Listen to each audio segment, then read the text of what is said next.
ہماری زندگی کے کئی صفحات بڑے صاف ستھرے ہوتے ہیں، اور اگر ہم اپنے کام سے کام رکھیں اور ان میں اپنی مرضی کے نازیبا رنگ نہ بھریں تو ہماری زندگی بڑی اچھی اور خوش اسلوبی سے گزر سکتی ہے۔ مثلاً ایک لڑکی نے جو کسی کے گھر مہمان گئی تھی، اپنی ماں سے شکایت کی کہ فلاں لڑکا گھر کا فلاں کمرے کے فلاں کونے سے مجھے 8-10 بار دیکھ چکا ہے، اور یہ میں بہت نروس ہوئی۔ تو ماں نے کہا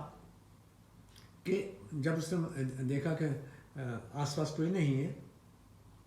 اس نے کہا اس نے تو پتہ نہیں بدنیتی سے تمہیں دیکھا بھی یا نہیں، یا کیا وہ تمہیں ہی دیکھ رہا تھا یا کوئی کسی اور وجہ سے وہ وہاں سے جھانک رہا تھا۔ تو اگر تم اپنے کام سے کام رکھتی تو یہ سوال جو ہے یہ غیر اہم ہو جاتا تمہارے لیے۔ تو دوسری بات یہ کہ تم نے ایسا سوچا کہ اس نے ایسا کیا، وہ ایک شک کی بات ہے، لیکن یہ بات طے ہے کہ تم نے اعتراف کر لیا ہے کہ تم نے اسے ضرور 8-10 بار دیکھا ہے،